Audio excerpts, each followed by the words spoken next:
ஏங்க சொல்லு தமரு. தினம் ஒரு திருக்குறள். நீங்க என்ன திருக்குறள்?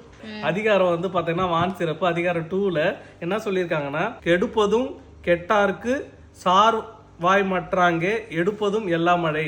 என்ன அதுக்கு மீனிங் சொல்றாருன்னா, பெய்ய வேண்டிய பருவத்தில் பெய்யாமல் மக்கள் வாழ்வை கெடுப்பதும் மழை கெட்டு போன மக்களுக்கு துணையாக மீண்டும் பெய்து காக்க வல்லதும் மழையாகும். அதாவது ஊர்ல இதுக்கு என்ன அர்த்தம் சொல்லுவாங்க அப்படின்னா, பெய்ய வேண்டிய நேரத்துல வந்து மழை பெய்யாது.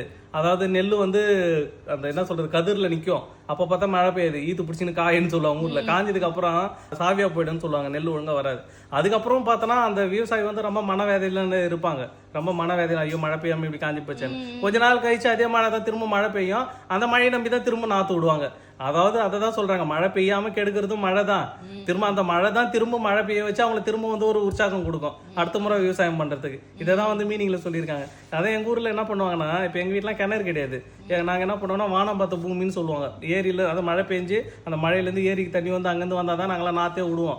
அப்ப எங்க அப்பா என்ன பண்ணுவாருன்னா, எங்க வீட்டுல கிணறு கிடையாது. எங்க மாமா வீட்டு கிணறு, எங்க அத்தை வீட்டு கிணறு, இவங்கெல்லாம் பிடிச்சும் போது நாத்து விடுவாங்க. நாத்து விட்டுட்டு அந்த மழை வர வரைக்கும் வெயிட் பண்ணுவாங்க. மழை வந்துச்சுன்னா அதாவது 25 நாள் 30 நாள் அப்படின்னு நாத்து விடுறதுக்கு ஒரு கணக்கு இருக்கு. அதுக்குள்ள அதை புடுங்கணும், இல்லைன்னா நாத்து முத்திருன்றாங்க. அதுலேயே கதிர் வதர ஆரம்பிச்சிடும். அந்த மழை பெய்யலன்னா அந்த நாத்து வந்து அதுலேயே முத்திரும். அந்த மழையை நம்பியே தான் எங்க வீட்டுல நாத்து விடுவாங்க. நாத்து விடுறப்போ ஒரு டைம் கரெக்டா மழை வந்துடும், அந்த பருவ மழை. ஒரு டைம் வராது, நாத்தே காஞ்சி போயிடும். நாத்துக்கே தண்ணி பாச முடியாது, நாத்தங்காலுக்கே தண்ணி இருக்காது, அந்த அளவுக்கு வறட்சியா இருக்கும்.